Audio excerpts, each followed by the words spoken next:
اعوذ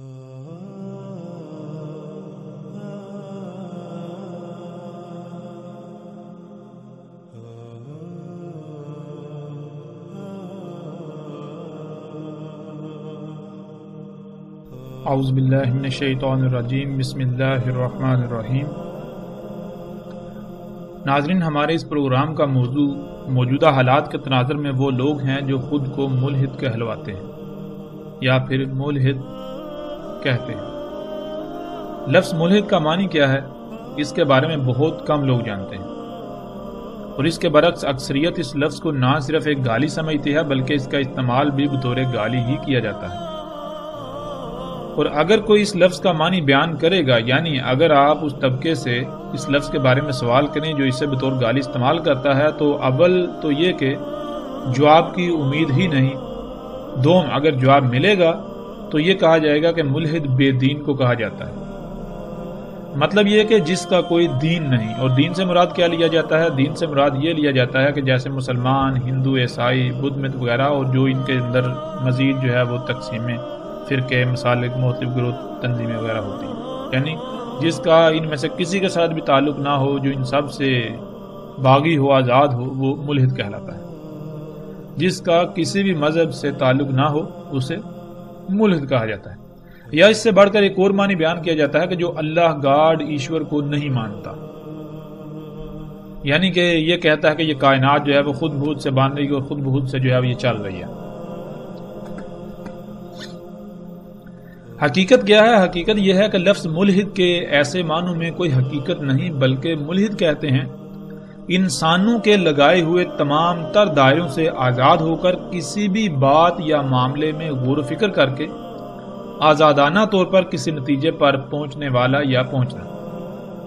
یعنی مثال کے طور پر آپ ایک ایسے شخص سے سوال کرتے ہیں جو خود کو مسلمان کہلواتا ہے یا سمجھتا ہے کہ اس ذات کے بارے میں بتاؤ جو کل کائنات کا خالق ہے، تو وہ شخص جب اس ذات کے بارے میں سوچے گا تو اسی دائرے میں رہ کر سوچے گا جس میں وہ پہلے سے بند ہے، یعنی کہ اسلام کے نام پر جو دائرہ ہے، مسلمان کے نام پر، اسی دائرے میں بند ہو کر وہ اسی دائرے کے اندر رہ کر وہ سوچے گا۔ جب وہ کسی دائرے میں رہ کر کسی بھی معاملے میں غور کرے گا تو لامحالہ نتیجہ وہی نکلے گا جو اس دائرے میں پہلے سے ہی طے شدہ ہے، کوئی نئی بات سامنے نہیں آئے گی۔ اسی طرح کسی ہندو سے سوال کریں، عیسائی سے کریں، سکھ سے کریں، کسی سے بھی سوال کریں تو وہ اس ذات کے بارے میں اسی نتیجے پر پہنچے گا جو نتیجہ پہلے سے اس دائرے میں طے شدہ ہے، جس دائرے میں اس نے اپنے آپ کو بند رکھ کر اس ذات کے بارے میں سوچا یا غور کیا۔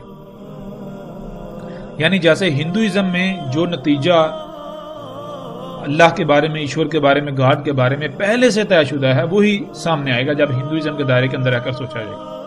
اسی طرح کسی بھی دائرے میں بند شخص سے سوال کریں تو نتیجہ وہی نکلے گا، وہی سامنے آئے گا جو پہلے سے طے شدہ ہے، کوئی نئی بات سامنے نہیں آئے گی۔ اس وقت تک جب تک کہ خود کو ان تمام تر دائروں سے آزاد کر کے آزادانہ طور پر ہر پہلو سے غور کر کے کسی نتیجے پر نہیں پہنچا جاتا۔ اور ایسا شخص جو خود کو ہر دائرے سے آزاد کر کے آزادانہ طور پر کسی بھی معاملے کی جانچ کرتا ہے، اس کی تحقیق کرتا ہے، اس میں غور و فکر کرتا ہے، اس کی حقیقت جاننے کے لیے کسی نتیجے پر پہنچتا ہے، جدوجہد کرتا ہے، یہاں تک کہ جب نتیجے پر پہنچتا ہے تو اس کے بعد بھی جب تک اس نتیجے پر سوالات کا سلسلہ تھم نہیں جاتا، سوالات کے پیدا ہونے کا سلسلہ تھم نہیں جاتا، اس وقت تک اس نتیجے کو تسلیم نہیں کرتا، اسے عربی میں ملحد کہتے ہیں۔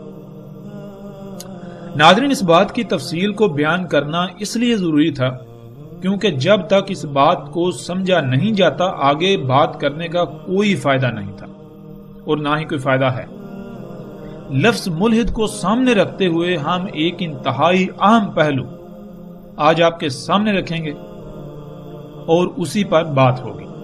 وہ پہلو یہ ہے کہ محمد رسول اللہ صلی اللہ علیہ وآلہ وسلم کی ذات کو براہ راست نشانہ بنایا جا رہا ہے، اور پھر اس کے علاوہ اللہ کی ذات کو بھی براہ راست نشانہ بنایا جا رہا ہے۔ ایسے ایسے الفاظ استعمال کیے جا رہے ہیں، ایسی ایسی گالیاں دی جا رہی ہیں کہ جو کوئی بھی کیسا بھی شخص کیوں نہ ہو، یعنی کہ جو ذرا سا بھی غیر جانبدار ہو تو وہ سننا تسلیم نہیں کرے گا، خواہ وہ کسی مذہب سے تعلق رکھتا ہو، کسی فرقے سے، گروہ سے، یا کیسا بھی ہو۔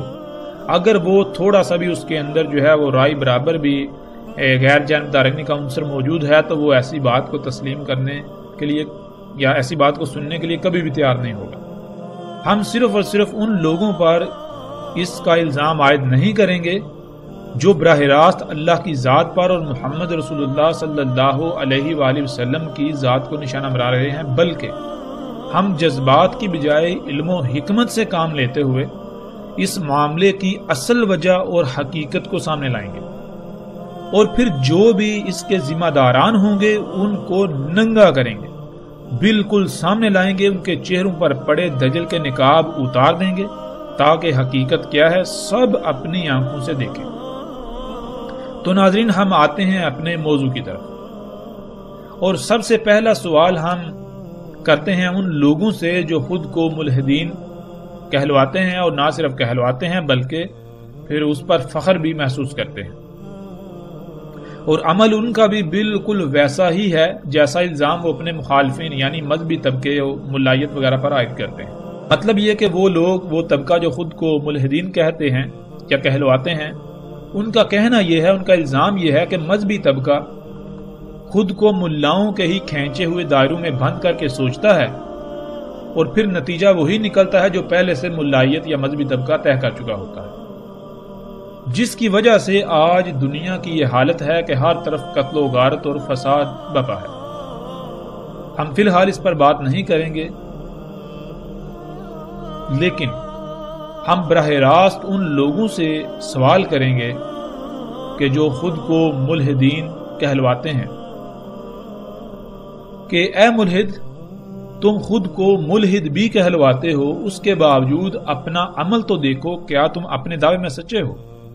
تو اے ملحد، تم اپنے ہی دعوے کو جو تمہاری بنیاد ہے اس کو دیکھو۔ اگر تم اپنے پہلے ہی دعوے میں غلط ثابت ہوگے تو تمہاری حیثیت و اہمیت کیا رہے گی؟ تمہاری کریڈیبلٹی کیا رہے گی؟ یعنی بات سیدھی سی ہے کہ جب تمہاری بنیاد ہی کالعدم ثابت ہو جائے، یعنی جس بنیاد پر تم دعویٰ کرتے ہو اگر اسی کا ہی وجود ختم ہو جائے، اسی کا وجود ہی ثابت نہ ہو، تو پھر تمہارا اپنا وجود بھی کالعدم ہو جاتا ہے، اس کی کوئی حیثیت و اہمیت و حقیقت نہیں رہتی۔ تو ہم سب سے پہلے تمہاری بنیاد کی حقیقت کو سامنے لانے کے لیے تم سے سوال کرتے ہیں۔ تم دعویٰ کرتے ہو کہ تم ملحد ہو، یعنی تمہاری بنیاد یہ ہے کہ تم کسی بھی معاملے پر جب بات کرتے ہو، کسی بھی پہلو پر بات کرتے ہو، تو سب سے پہلے خود کو تمام تر دائروں سے آزاد کر کے غور کرتے ہو، پھر جب کوئی نتیجہ سامنے آتا ہے تو اس نتیجے کو بھی اس وقت تک تسلیم نہیں کرتے کہ جب تک اس کے اوپر ویلڈ سوالات کا سلسلہ تھم نہ جائے۔ تو چلو بتاؤ، ہمارے سوال کا جواب دو۔ پہلا سوال یہ ہے کہ تم بذات خود ملا، پنڈت، پادری سمیت جتنا بھی مذہبی طبقہ ہے اس کو بالکل باطل سمجھتے ہو کہ ان کی نہ تو کوئی بنیاد ہے نہ ہی کوئی حقیقت، یعنی یہ سب فضولیات ہیں، ان کی کوئی اصل نہیں ہے، ان کی کوئی حقیقت نہیں، یہ سب ملا کے اپنے ہی دماغ کی اختراع ہے، یعنی کہ جو کچھ ملا یا جو مذہب ہے، یہ مذاہب تمام کے تمام یہ ملا، پنڈت، پادری یا مذہبی طبقے کی اپنے ہی دماغ کی اختراع ہے، اس سے بڑھ کر اور کچھ نہیں۔ اس بنیاد پر تمہارا کہنا یہ ہے کہ ملا یا مذہبی طبقے کی کوئی بنیاد نہیں، اس لیے ان کی کسی بھی بات کی کوئی اہمیت و حیثیت نہیں ہے۔ یہ لوگ یعنی یہ طبقہ دنیا میں بالکل وہی حیثیت رکھتا ہے جو حیثیت جسم میں ان جراثیموں کی ہوتی ہے جو جسم کو نقصان پہنچاتے ہیں، جن کے وجود کو مٹانا ناگزیر ہوتا ہے۔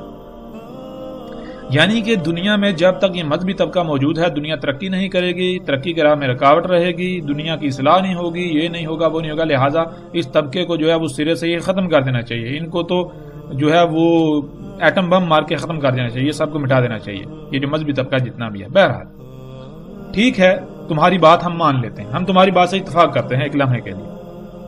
اب اس بات کا جواب دو جن لوگوں کے وجود کے ہی تم قائل نہیں، جن کی ہر بات کو کوڑے کی ٹوکری میں پھینکنا چاہیے، انہی کے تراجم و تفاسیر کی بنیاد پر تم ایک ایسی شخصیت کی کردار سازی کر رہے ہو دن رات تم نے اس میں ایک کیا ہوا ہے، دن رات اس شخصیت کی ذات کے اوپر، پھر نہ صرف اس شخصیت بلکہ اللہ کی ذات کو بھی براہ راست نشانہ بنا رہے ہو، یعنی جس ذات کے بارے میں تمہارے پاس ایک حرف بھی ایسا نہیں جسے تم سچا ثابت کر سکو۔ اور پھر حقیقت کیا ہے؟ حقیقت یہ ہے کہ تم اپنی ہی خواہش، ضد، حسد، انا پرستی کے ایک نہیں بلکہ طرح طرح کے دائروں میں بند ہو کر اس شخصیت، اس ذات پر سوچتے ہو، اور نہ صرف انہی دائروں میں پہلے سے طے شدہ نتائج تک پہنچتے ہو، وہ نتائج سامنے آتے ہیں، بلکہ پھر ان کی کھل کر تشہیر بھی کرتے ہو۔ اگر تم ملحد ہو تو پھر یہ بتاؤ کہ جس شخصیت کی کردار سازی تم کر رہے ہو، اس شخصیت پر تم نے آزادانہ طور پر ہر دائرے سے نکل کر تحقیق کی، یا پھر پہلے تم نے خود ایک دائرہ کھینچا، وہ کیا کہ اس شخصیت کے بارے میں جاننے کے لیے، اس شخصیت پر تحقیق کرنے کے لیے، یا اس شخصیت کے اوپر بات کرنے کے لیے تم اسی طبقے کے لٹریچر، اسی طبقے سے استفادہ کرو گے، اسی طبقے کو بنیاد بناؤ گے جس کے وجود کے تم خود قائل ہی نہیں، یعنی صرف مذہبی طبقے کے لٹریچر کو ہی بنیاد بنایا جائے گا اور اس سے باہر نہیں نکلا جائے گا۔ تو اب تم خود بتاؤ کہ تم ملحد ہو یا پھر تمہاری حقیقت کیا ہے؟ تم نے اس دائرے کے اندر ایک اور چھوٹا دائرہ بھی کھینچا، چونکہ مذہبی طبقے کو تم اپنا دشمن تصور کرتے ہو، تو اس ضد اور دشمنی کی بنیاد پر تم ہر اس ذات کو نشانہ بناؤ گے جس سے وہ طبقہ مشتعل ہو، ان کے جذبات مجروح ہوں، بھڑکیں اور ان کو تکلیف ہو، یعنی ہر اس ذات کو، ہر اس ہستی کو، اس شخصیت کو نشانہ بناؤ گے جس شخصیت، جس ہستی، جس ذات کا بھی وہ دم بھرتے ہیں، جس سے وہ خوب کرتے ہیں، محبت کرتے ہیں، محبت کے دعوے دار ہیں۔ تو اے ملحدو، اے الہاد کے دعوے دارو، بتاؤ یہ ہے تمہارا الہاد؟ تم تو خود ان سے بھی چھوٹے اور حقیر ترین دائرے میں بند ہو جن پر تم خود دائروں میں بند ہونے کا الزام لگا رہے ہو، الزام لگاتے ہو۔ اب بتاؤ تمہاری اپنی اصل حقیقت کیا ہے؟ تمہاری بنیاد کیا ہے؟ تمہاری تو اپنی بنیاد ہی کالعدم ثابت ہوگی، بنیاد ہے ہی نہیں، تم تو اپنے پہلے ہی دعوے میں جھوٹے نکلے، یعنی کہ تم دنیا کو دھوکہ دینے کے لیے الہاد کی جو ہے وہ تم نے چھڑی استعمال کر رہے ہو، الہاد کو تم نے وہ ایک ڈال بنایا ہوا ہے اپنے لیے۔ تم دعوے دار اس بات کے ہو کہ تم ہر معاملے میں تمام تر لکیروں، حدود و قیود، دائروں سے آزاد ہو کر سوچتے ہو، اس کے بعد کسی نتیجے پر پہنچتے ہو، بلکہ اس سے بھی بڑھ کر جب تک اس نتیجے پر پیدا ہونے والے سوالات کا سلسلہ تھم نہ جائے اور تمہیں اطمینان نہ ہو جائے اس وقت تک تم نتیجہ تسلیم نہیں کرتے۔ تو بتاؤ جن ذاتوں کو دن رات تم نشانہ بنا رہے ہو ان کے معاملے میں تمہارا الہاد کہاں گیا؟ یعنی تم بھی بالکل اسی طرح منافق ہو جیسے تم اپنے مخالفین کو ثابت کرتے ہو، بلکہ تم تو ان سے بھی کئی گنا بڑھ کر بڑے ہی پختہ ترین اور ذلیل ترین منافق ہو۔ جو تم کہتے ہو حقیقت تمہاری وہ ہے ہی نہیں، حقیقت تم اپنی چھپاتے ہو۔ لفظ ملحد یا الہاد کا صرف تم اس لیے استعمال کرتے، اس لیے سہارا لیتے ہو تاکہ سامنے والا جو ہے اس کے اوپر ایک روب، ایک دبدبہ بیٹھ جائے کہ بھائی یہ تو ملحد ہے، ہم اس سے کیسے بات کر سکتے ہیں، اس نے تو جو بات کرے گا وہ ہر پہلو سے اس نے اس کے اوپر تحقیق کی ہوئی ہے، ریسرچ کی ہوئی ہے، غور کیا ہوا ہے، تو اس کا مقابلہ کیسے کیا جا سکتا ہے؟ صرف تم اس کا سہارا لیتے ہو، حقیقت کچھ اور ہے تمہاری۔ حقیقت کیا ہے؟ اللہ کے فضل سے ہم اس کو کھول کر رکھیں گے تمہارے سامنے۔ تو یہ بتاؤ کہ جب تم قرآن کی بات کرتے ہو، اس کی آیات کی بات کرتے ہو، تو تمہاری بنیاد تراجم و تفاسیر ہوتے ہیں۔ ان تراجم و تفاسیر اور روایات کی بنیاد پر تم قرآن میں اختلافات تلاش کر کے سامنے لاتے ہو اور اپنے سچا ہونے کا دعویٰ کرتے ہو۔ اب ذرا یہ بتاؤ، تھوڑا غور کرو، اپنے ہی گریبان میں جھانکو، کہلواتے تو خود کو ملحد ہو، لیکن اس معاملے میں بھی تمہاری مثال بالکل اس شخص کی سی ہے کہ جس کو ہاتھی دیکھنے کا تو بہت شوق تھا، بہت شوق تھا، اس نے ہاتھی نہیں دیکھا ہوا تھا، اور پھر اس کا پالا ایک ایسے شخص سے پڑا جسے خود بھی ہاتھی کا علم ہی نہ تھا، لیکن ہوا کیا؟ وہ شخص جس سے اس کا پالا پڑا وہ الٹا ہاتھی گالا ہونے کا بھی دعوے دار تھا کہ میرے پاس ہاتھی ہے۔ اب کیا ہوا یوں کہ دونوں کا آپس میں رابطہ ہوا، ملاقات ہوئی، اور ملاقات کے دوران وہ اس کے سامنے ایک بھینس لے آیا، کیونکہ وہ بھی اسے ہاتھی ہی سمجھتا تھا۔ تو اس نے ہاتھی دیکھ لیا۔ جب اس نے ہاتھی دیکھ لیا تو اس کا معاملہ ایسا ہوا کہ جیسے اس کے ہاتھ کوئی بہت بڑا راز لگ گیا ہو۔ اس کی زمین کے اوپر اس کے پاؤں نہیں لگ رہے، پھولا نہیں سما رہا۔ وہ بستی میں گیا اور چیخنا چلانا شروع کر دیا کہ لوگو لوگو لوگو، دیکھو تمہارے پاس جو ہاتھی کے بارے میں معلومات ہیں وہ غلط ہیں، یعنی کہ تم جسے ہاتھی کہہ رہے ہو وہ بکری ہے، اور خود کو وہ سچا اور باقی سب کو غلط سمجھتے ہوئے فخر کے ساتھ بھینس کو ہاتھی بنا کر پیش کر رہا تھا۔ بہرحال آگے جو سامنے والے تھے ان کا معاملہ یہ تھا، انہوں نے بکری کو ہاتھی بنایا ہوا تھا، بکری کو ہاتھی سمجھتے تھے۔ اب ظاہر ہے وہ اسے کیا جواب دیں گے؟ اب وہ جو شخص ہے جو بھینس کو ہاتھی بنا کر پیش کر رہا تھا اس کے سامنے سب لاجواب، کوئی اس کو جواب نہیں دے رہا۔ اس وجہ سے وہ پھر مزید پھولتا گیا اور اس نے کہا جی بس میں ہی ہوں۔ تو بالکل اسی طرح تمہارا معاملہ بھی بالکل یہی ہے کہ نہ تم خود قرآن کو جانتے ہو کہ قرآن کیا ہے، اور نہ وہ جن سے تمہارا پالا پڑا، جس کو وہ لوگ تمہیں قرآن بنا کر پیش کرتے ہیں، تم اسی کی بنیاد پر قرآن کو غلط اور خود کو سچا ہونے کے دعوے دار بنے پھرتے ہو۔ اگر ذرا سی بھی تم میں عقل ہوتی تو عقل کے اندھوں کبھی غور تو کر لیا ہوتا کہ قرآن میں اختلاف ثابت کرنا ہے، نہ کہ تراجم و تفاسیر میں۔ تمہارا معاملہ بالکل ایسا ہے کہ تمہارے سامنے ایک شے بنا کر رکھی اور تمہیں کہا جی اس میں کوئی خامی تلاش کرو، تو تم نے کیا کیا کہ تمہیں وہ شے نظر ہی نہ آئی، تم اندھے ہو گئے۔ تمہارے سامنے کسی نے ایک نقل لا رکھی اور تم نے اس نقل میں جب دیکھا تو اس میں تو اختلافات تھے، تضادات تھے، تو اس نقل کے اختلافات کو، تضادات کو تم نے اصل کے اوپر تھوپنا شروع کر دیا، منطبق کرنا شروع کر دیا، اصل سے منسوب کرنا شروع کر دیا۔ اب کوئی بھی ایسا شخص عقل مند ہو سکتا ہے؟ تم خود ہی فیصلہ کرو۔ تو اب یہ ہے کہ تم نے قرآن میں اختلافات ثابت کرنے کے لیے تراجم و تفاسیر ان کو استعمال کیا۔ ہاں ایک شرط پر تم تراجم و تفاسیر اور روایات وغیرہ کو بنیاد بنا سکتے ہو اگر قرآن خود اس کی اجازت دے تب، ورنہ اس کے باوجود تم اگر ایسا کرتے ہو تو جان لو دنیا میں سب سے بڑا بیوقوف اور جاہل کوئی دوسرا نہیں ہو سکتا تمہارے سوا، تمہارے علاوہ، تم سے بڑھ کر۔ عقل کے اندر جس شے کے بارے میں بات کرنا مقصود ہو تو اس کے بارے میں سب سے پہلے شرط ہے کہ علم ہونا لازم ہے، علم ہونا شرط ہے۔ جب بات تم قرآن پر کرنی ہے، جب تمہیں بات قرآن پر کرنی ہے، مگر حقیقت کیا ہے؟ حقیقت یہ ہے کہ تمہیں علم اس حد تک بھی نہیں کہ قرآن ہے کیا، لفظ قرآن کا تمہیں نہیں علم، اور قرآن میں اختلافات کے دعوے کر رہے ہو۔ کیا تم سے بڑا کوئی اور جاہل ہو سکتا ہے؟ تم سے بڑا کوئی جاہل ہو سکتا ہے؟ پھر آؤ اگلے سوال کی طرف۔ تم خالق کائنات کا انکار کرتے ہو، تم جب خود کو ملحد ہونے کا دعویٰ کرتے ہو تو تمہیں اس بات کا تو ضرور علم ہوگا کہ کسی بھی شے کے انکار کے لیے اس کے بارے میں مکمل علم ہونا شرط ہے۔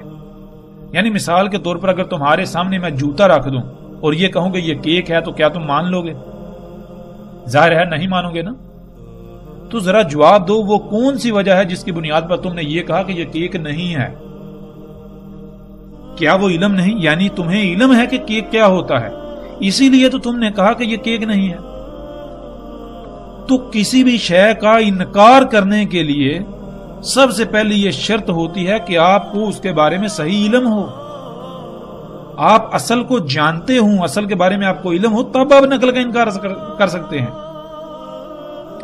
تو اصولاً دنیا کا کوئی ملحد ایسا نہیں ہے جو اس ذات کا انکار کرتا ہو جو خالق ہے، جو نظام چلا رہی ہے۔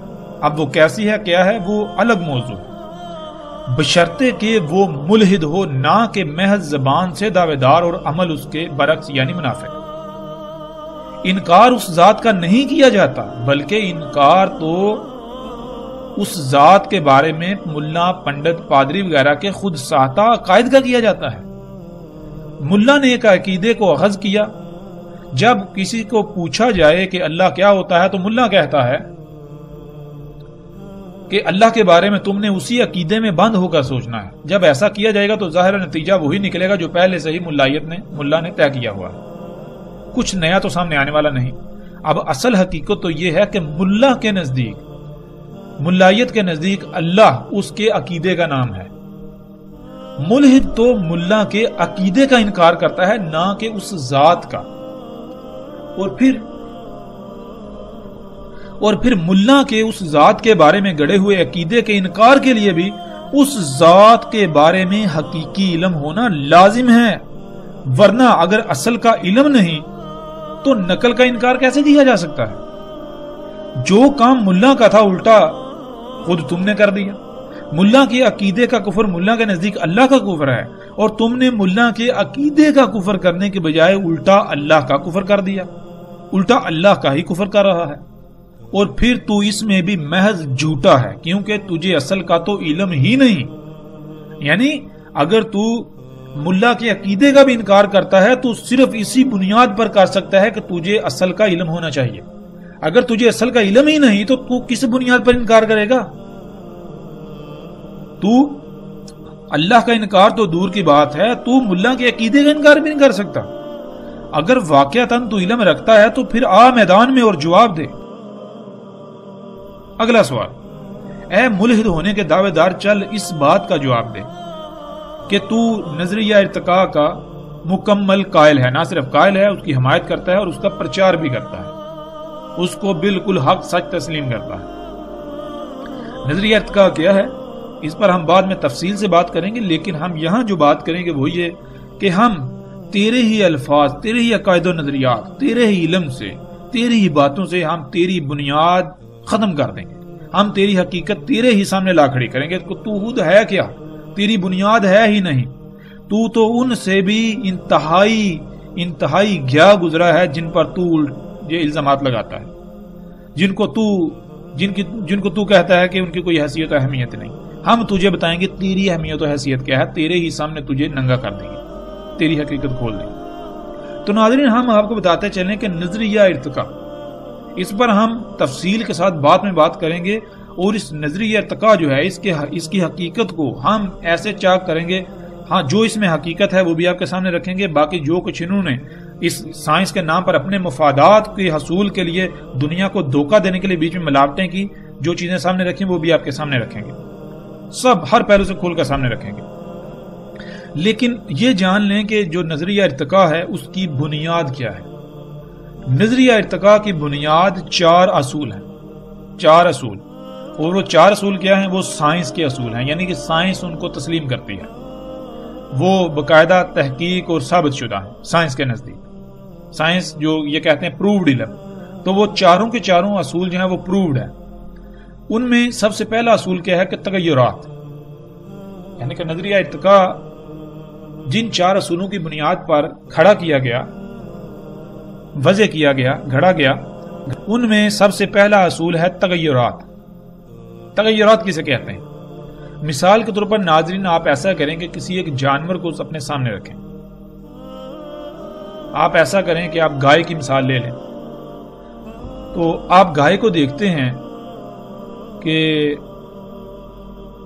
جتنی بھی گائے ہوتی ہیں، اگر آپ ایک سے زائد گائے اپنے سامنے رکھیں، 10 20 40 50 گائے ان کو اپنے سامنے رکھیں، تو آپ دیکھیں گے کہ ہر گائے جو ہے اس میں وہ ایک جیسی نہیں ہے، کسی کے سینگ چھوٹے ہیں، بڑے ہیں، موٹے ہیں، پتلے ہیں، آنکھوں کا رنگ کسی کا کچھ اور ہے، کسی کا کچھ ہے، اس طرح کوئی گائے دبلی ہے، کوئی پتلی ہے، کسی کا قد بڑا ہے، کسی کا چھوٹا ہے، کسی کی ٹانگیں پتلی ہیں، موٹی ہیں، یعنی کہ آپ کو یہ جو تبدیلیاں ہیں یہ نظر آئیں گی، تبدیلیاں نظر آئیں گی۔ اور یہ تبدیلیاں کیوں ہوتی ہیں، کیوں واقع ہوتی ہیں؟ یہ ہوتی ہیں جو جس فارمولے سے اس مخلوق کو خلق کیا گیا، اس فارمولے کے اندر جو تبدیلیاں ہوتی ہیں وہ کیا ہے؟ اس فارمولے کو یہ سائنس جو ہے یہ کہتے ہیں جی ڈی این اے، اور ڈی این اے کے اندر جو جزوی معلومات ہوتی ہیں ان کو کہتے ہیں جینز۔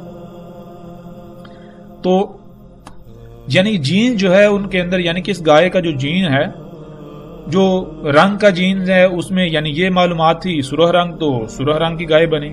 اس کے یعنی سینگوں کے جین میں یہ انفارمیشن تھی، اس انفارمیشن کے مطابق جو ہے وہ سینگ وجود میں آئے. تو یعنی جب ہم دیکھتے ہیں کہ یہ تغیرات ہیں جینز کے اندر، تو اسی طرح کہ جو جنس کا تعین کرتے ہیں وہ بھی جینز ہیں. جب جینز کے اندر تبدیلی ممکن ہے، اٹل حقیقت ہے، ہم دیکھتے ہیں وہ تبدیل ہوتے ہیں، ان کے اندر تبدیلیاں ہیں چھوٹی بڑی سطح پر، تو جو جنس کے جو جینز ہیں ان میں بھی تبدیلی ممکن ہے اور تبدیلی ہوتی ہے. اسی وجہ سے پھر قد چھوٹا بڑا وہ شکلوں میں فرق ہوتا ہے. تو اس حد تک تبدیلی ہونا کہ جنس مکمل طور پر تبدیل ہو جائے. اس سے کیا ہوتا ہے؟ اس سے پھر کائنات میں نئی مخلوقات آتی ہیں، یعنی کہ ایک ہی مخلوق سے آگے دوسری مخلوق آئی، اسی سے تیسری، اس سے چوتھی، پانچویں، اس طرح یہ سلسلہ جو ہے وہ کبزیر ہوا.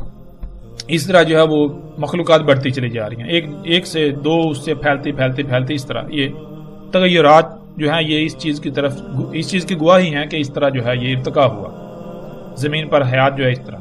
بہرحال حقیقت کیا ہے ہم اس کے اوپر بعد میں بات کریں گے. تو سب سے پہلا جو اصول تھا بنیادی وہ یہ تھا تغیرات، اور بلا شک و شبہ یہ تغیرات حقیقت ہے، آپ دیکھ لیں آپ کو یہ نظر آئیں گے. اب دوسری، ان تغیرات کی بنیاد پر جب ایک نئی جنس آتی ہے، ایک نئی مخلوق آتی ہے دنیا میں، تو چونکہ وہ نئی ہوتی ہے تو اس کے لیے سب کچھ نیا ہوتا ہے. آب و ہوا، حالات و واقعات، گرمی سردی، موسموں کی شدت، تو سب کچھ نیا ہوتا ہے. اب اس نے اگر سلامت رہنا ہے، اپنے آپ کو اس دنیا میں سروائیو کرنا ہے، اپنی نسل بڑھانی ہے، تو پھر اسے کوشش کرنی پڑے گی اپنی بقا کی جد و جہد کرنی پڑے گی، اپنے آپ کو بچانے کے لیے کوشش کرنا پڑے گی، یعنی ان حالات کا مقابلہ کرنا پڑے گا. اس کو کہتے ہیں بقا کی جنگ، یعنی کہ اپنی بقا کے لیے جد و جہد کرنا، حالات سے مقابلہ کرنا، ان کے سامنے ڈٹ جانا. تو جو مخلوقات، یہ جو اصول ہے، اس اصول کی بنیاد پر پھر یہ سائنس یہ کہتی ہے، ان ملحدین کا یہ کہنا ہے کہ جو مخلوقات اپنی بقا کی جنگ میں کامیاب ہو جاتی ہیں تو وہ ان کی نسل پھیل جاتی ہے زمین میں، وہ نظر آتے ہیں ہم جاندار مخلوقات. اور جو اپنی بقا کی جنگ ہار جاتی ہیں، جو مخلوقات اپنی بقا کی جنگ ہار جاتی ہیں تو فطرت ان کو فنا کر دیتی ہے، ان کے یعنی کہ وہ خاتمہ ہو جاتا ہے ان کا. یہ تھا دوسرا اصول، بقا کی جدوجہد، بقا کی جنگ. تیسرا اصول وہ کیا ہے؟ وہ یہ ہے کہ فطرت کا انتہا، یعنی کہ تغیرات کی وجہ سے نئی مخلوقات آتی ہیں، وہ نئی مخلوقات اپنی بقا کی جنگ لڑتی ہیں، اس کے بعد جو باقی رہ جاتی ہیں، یعنی کہ اپنی بقا کی جنگ جدوجہد میں کامیاب ہو جاتی ہے، اپنا وجود برقرار کر لیتی ہیں، تو اس کے بعد بھی فطرت نے انتخاب کرنا ہوتا ہے کہ آیا ان کا وجود تسلیم کیا جائے گا یا نہیں کیا جائے گا. تو وہ کیا ہوتا ہے کہ فطرت یہ کہتی ہے کہ جو میرا متی رہے گا، جو میرا فرما بردار رہے گا، جو میرا تابع رہے گا، یعنی کہ جو فطرت کے قوانین کی وائلیشن نہیں کرے گا، جو فطرت کی ضد نہیں بنے گا، جو فطرت کے ساتھ دشمنی نہیں کرے گا، فطرت کے اوپر قائم ہو جائے گا، جو فطرت کو تسلیم کر لے گا، اس کے اندر ڈھل جائے گا، تو فطرت اس کا وجود تسلیم کرتی ہے، اس کو جگہ دیتی ہے. لیکن اگر کوئی فطرت سے مطابقت نہ رکھے، یعنی فطرت سے دشمنی کرے، فطرت کے خلاف چلے، فطرت کے قوانین کی وائلیشن کرے، تو پھر فطرت جو ہے اس کو فنا کر دیتی ہے، اس کا وجود ختم کر دیتی ہے، مٹا دیتی ہے. اب ناظرین، جو چوتھا اصول ہے وہ انہی 3 بنیادی اصولوں کا نچوڑ ہے. تو اس کے اوپر ہم نہیں جائیں گے، اس لیے کیونکہ ہمارا جو اصل نقطہ ہے وہ تھا یہ ان 4 بنیادی اصولوں میں سے یہ جو اصول ہے فطرت کا انتخاب، یعنی اگر انگلش میں کہیں تو نیچرل سلیکشن. فطرت جس کا انتخاب کرتی ہے وہ مخلوقات جو ہے وہ زمین پر دنیا میں رہ سکتی ہیں. فطرت جسے ریجیکٹ کر دے، مسترد کر دے، تو ان کا وجود کالعدم ہو جاتا ہے، وہ فنا ہو جاتی ہیں، فطرت انہیں مٹا دیتی ہے. لیکن اس کے لیے فطرت جو ہے وہ خود سے نہیں کرتی کہ دیکھو اس کو ہٹا دیا جائے، مٹا دیا جائے، اس کو رکھا جائے، نہیں. اس کے لیے یہ ہے کہ مخلوقات کے اوپر ڈیپینڈ کرتا ہے، ان کے اوپر منحصر ہے کہ آیا وہ فطرت کے اوپر قائم ہوتی ہیں، فطرت سے مطابقت رکھتی ہیں، یا پھر وہ فطرت کے خلاف عمل کرتی ہیں، فطرت کے خلاف چلتی ہیں، فطرت کے قوانین جو ہیں اس کی وائلیشن، اس کی مخالفت کرتی ہیں، اس کے برعکس چلتی ہیں. تو جو فطرت سے مطابقت نہیں رکھیں گی، جو مخلوقات جو فطرت سے دشمنی کریں گی، تو فطرت ان کو فنا کر دے گی، ان کو مٹا دے گی، ان کو کالعدم کر دے گی۔ یہ اٹل حقیقت ہے، اس سے آپ بھاگ نہیں سکتے، اس کا آپ انکار نہیں کر سکتے۔ اب ناظرین، نظریہ ارتقاء کی بنیاد جو 4 اصولوں پر کھڑی ہے، جو 4 بنیادی اصول ہیں، ان میں سے ایک اصول جو آپ کے ہم نے سامنے رکھا وہ یہ ہے، نیچرل سلیکشن، فطرت کا انتخاب۔ اب اس اصول کو سامنے رکھیں، اور اب اس اصول کو سامنے رکھتے ہوئے وہ لوگ جو خود کو ملحدین کہلواتے ہیں اور کہتے ہیں، پھر وہ دن رات رٹا لگاتے ہیں کہ مذہب نے انسانیت کو کیا دیا، سب کچھ تو سائنس نے دیا، مذہب نے اتنا عرصہ دنیا کو دھوکے میں رکھا، پتھر کے دور میں رکھا، مذہب جو ہے وہ ترقی کی راہ میں رکاوٹ ہے، اور سائنس نے انسان کو دیکھو یہ سفر کے لیے جدید ترین سواری کا ذرائع دیے، گاڑیاں، جہاز، پھر کام اتنی تیز رفتاری سے مشینیں بنا دی، کیا کچھ نہیں سائنس نے دیا، دیکھو خوراکیں پروڈیوس کی جا رہی ہیں، پیدا کی جا رہی ہیں، یہ وہ سر، دیکھو سائنس کی وجہ سے کیا کچھ ہو رہا ہے۔ تو یہ ان کا جو دعویٰ ہے، کن کا؟ ملحدین کا، جو اپنے آپ کو ملحد کہلواتے ہیں۔ اور اس کے علاوہ وہ تمام کے تمام لوگ ہی ہمارے یہاں مخاطب ہیں جو خود کو مذہب کے لبادے میں چھپا کر حقیقتاً وہ بھی اسی صف میں کھڑے ہیں جس صف میں خود کو ملحد کہلوانے والے کھڑے ہیں۔ یعنی اکثریت آج ایسی ہے کہ جو خود کو مذہبی دینی طبقہ سمجھتی ہے، کہتی ہے، لیکن حقیقت ان کی بھی حقیقت جو ہے بالکل ملحدین کی طرح ہے۔ حقیقت ان کی کیا ہے؟ حقیقت میں وہ سائنس سے اتنے متاثر ہیں کہ وہ سائنس کو اپنے لیے مسیحا سمجھتے ہیں، وہ ان مشینوں کو، ان ایجادات کو اپنے لیے مسیحا سمجھتے ہیں، فائدے سمجھتے ہیں، سائنس کی ترقی سے وہ انتہا درجے کے متاثر ہیں، جس کی وجہ سے انہوں نے کیا کیا جناب، دنیا الگ ہے، دین الگ ہے، یعنی کہ یہ سارا کچھ دنیا کے کام ہے، دنیاوی معاملات ہیں، اور ان کو موجیں کرو یا عیاشیاں کرو، ان کو بھی استعمال کرو، عیاشیاں کرو، اور دوسرا دین جو ہے وہ الگ ہے، دین کیا ہے؟ وہ مذہب ہے۔ یہ تو اب ہم بڑھتے ہیں آگے۔ تو اے ملحدو، یہ جواب دو کہ جب تمہارا اپنا نظریہ ارتقاء جس بنیاد پر کھڑا ہے، وہ اصول یہ کہتا ہے کہ جو مخلوقات فطرت سے مطابقت نہیں رکھتی، جو فطرت سے دشمنی کرتی ہیں، فطرت کے خلاف چلتی ہیں، تو یہ اٹل حقیقت ہے کہ فطرت ان کا وجود فنا کر دیتی ہے، ان کو کالعدم کر دیتی ہے، ان کو مٹا دیتی ہے، ان کا نام و نشان ختم کر دیتی ہے۔ تو پھر یہ بتاؤ کہ یہ جو سائنس کر رہی ہے، یہ جو سائنس کے نام پر کیا جا رہا ہے، یہ جتنی بھی تم ایجادات کر رہے ہو، یہ جس کو تم ترقی کہتے ہو، یہاں تک کہ سائنس کے نام پر جو چھوٹی سے چھوٹی ریسرچ تحقیق بھی تم کرتے ہو، کیا وہ فطرت سے مطابقت ہے؟ کیا وہ فطرت کے قوانین کو فالو کیا جا رہا ہے؟ کیا وہ فطرت کے اوپر قائم ہونا ہے، یا پھر فطرت سے دشمنی، یا پھر فطرت سے دشمنی، یا پھر فطرت سے دشمنی؟ بتاؤ کیا ہے؟ کیا تم فطرت کے قوانین کے خلاف نہیں کر رہے؟ کیا یہ تمام کی تمام ایجادات فطرت کے قوانین کے خلاف ورزی نہیں ہیں؟ کیا یہ فطرت کے ساتھ دشمنی نہیں ہے؟ اگر تم اپنے دعوے میں سچے ہو تو دنیا کے تمام اے وہ لوگوں جو خود کو ملحد کہلواتے ہو، اپنی طرح کے جتنے بھی شیاطین ہیں ان سب کو اکٹھا کر لو، بڑے سے بڑے جو سائنسدان ہیں ان کو بھی جمع کر لو، سب مقابلے پر آ جاؤ، اور وہ مذہبی طبقہ جو مذہب کے لبادے کے اندر سائنس سے اتنا متاثر ہے کہ اس کو مسیحا بنایا ہوا ہے، ان اشیاء ان مشینوں کو سہولتیں آسائشیں سمجھتا ہے، وہ بھی ان کے ساتھ مل جائے اور سب میدان میں کود پڑو ہمارے خلاف، اور آؤ اس بات کا جواب دو کہ یہ جو سب کچھ ہو رہا ہے، یہ جتنی ایجادات ہیں، یہ جس کو تم ترقی کہتے ہو، سائنسی ترقی، صنعتی انقلاب، کیا یہ سب کا سب فطرت کے سے مطابقت ہے؟ عین فطرت ہے؟ فطرت سے مطابقت ہے؟ فطرت پر قائم ہونا ہے، یا پھر فطرت سے دشمنی؟ تم اگر یہ کہتے ہو کہ یہ فطرت سے مطابقت ہے تو تمہیں یہ ثابت کرنا پڑے گا، اور تم یہ جانتے ہو کہ تم جھوٹے ہو، یہ فطرت سے مطابقت نہیں بلکہ یہ فطرت سے دشمنی ہے۔ کیوں؟ اگر فطرت سے مطابقت ہو تو یہ جو آج زلزلے آ رہے ہیں، طوفان آ رہے ہیں، سونامی آ رہے ہیں، آندیاں آ رہی ہیں، مخلوقات کے اندر طرح طرح کی بیماریاں ہیں، مخلوقات کا بیڑا غرق ہو رہا ہے، بادلوں کا نظام درہم برہم ہو رہا ہے، موسموں کا نظام درہم برہم ہو رہا ہے، درجہ حرارت دن بدن بڑھتا جا رہا ہے، پانی پھر آہستہ آہستہ بخارات کی شکل میں ختم ہو جائے گا، اس طرح آسمان پھٹ چکا، اس زمین کی اس دنیا کی کوئی ایک بھی مخلوق ایسی نہیں ہے جسے طرح طرح کی مصیبتوں تکلیفوں اور تباہیوں کا سامنا نہ کرنا پڑ رہا ہو۔ یہ سارے کا سارا تمہارے انہی کاموں کی وجہ سے ہے، تمہارے اسی سائنسی ترقی کے نام پر جو اعمال ہیں اس کی وجہ سے ہے۔ کیوں؟ کیونکہ یہ فطرت سے مطابقت نہیں بلکہ فطرت سے دشمنی کر رہے ہو۔ جو بھی عمل فطرت کے خلاف کیا جائے گا فطرت اسے ریجیکٹ کر دیتی ہے، فطرت اسے مسترد کر دیتی ہے۔ کیسے مسترد کرتی ہے؟ رد عمل کے ساتھ۔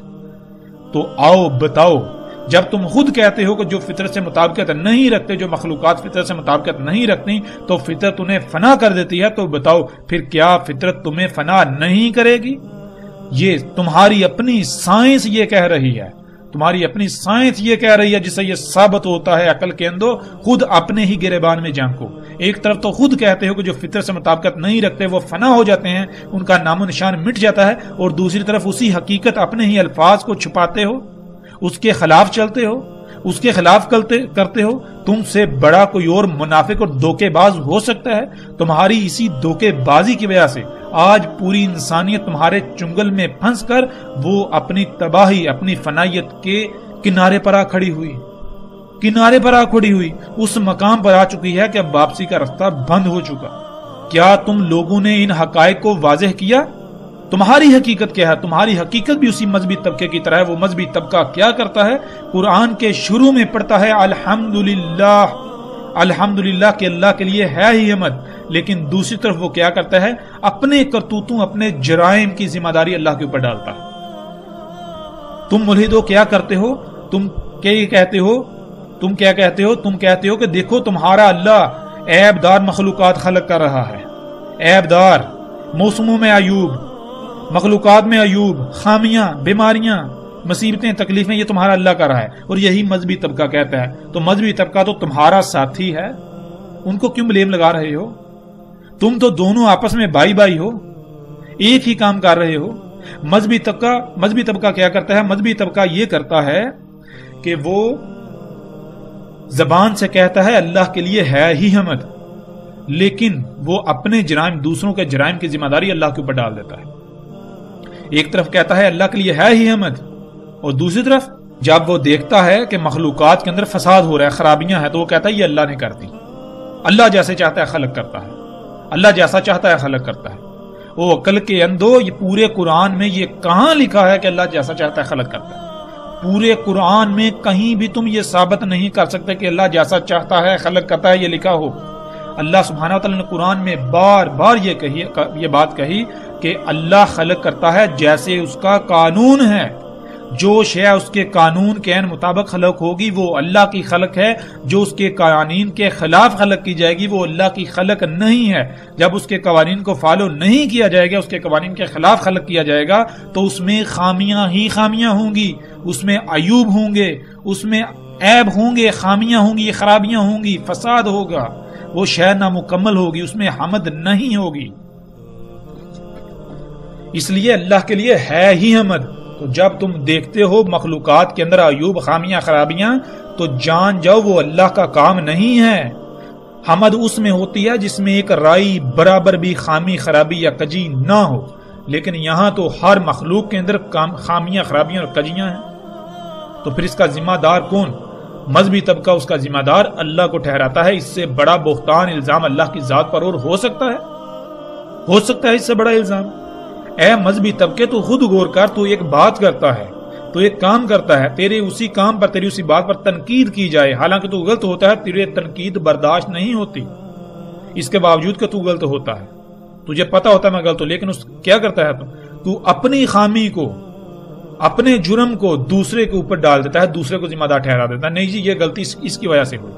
تو پھر یہ جان لے، یہ بتا کہ وہ ذات جس کے لیے ہے ہی حمد، وہ جب خلق کرتی ہے تو وہ خامیوں والا، کجیوں، کوتاہیوں والا خلق کرے گی، عیب دار خلق کرے گی، نامکمل خلق کرے گی؟ یہ کیسے ہو سکتا ہے؟ یہ تو نے کیسے جرأت کر لی؟ اتنا بڑا بہتان اللہ کی ذات پر تو باندھ رہا ہے؟ کیا تجھے یہ علم ہے کہ ان جرائم کا ذمہ دار کون ہے؟ ان جرائم کا ذمہ دار وہی طبقہ جو خود کو ملحد کہلواتا ہے، اور جو لوگ جو اسی طبقے کو اپنے لیے مسیحا سمجھتے ہیں۔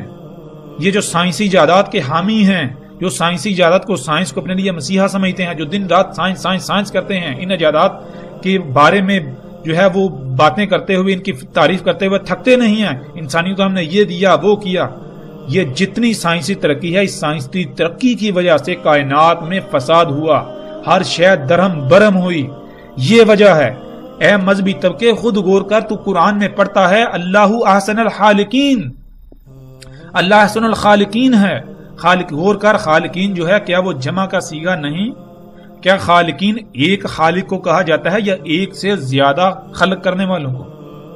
جب خالقین جمع کا صیغہ ہے، ایک سے زائد خلق کرنے والے ہوتے ہیں، تو اللہ کہہ رہا ہے ان ایک سے زائد خلق کرنے والوں میں صرف اور صرف اللہ ہے جو احسن ہے، جو احسن خلق کرتا ہے۔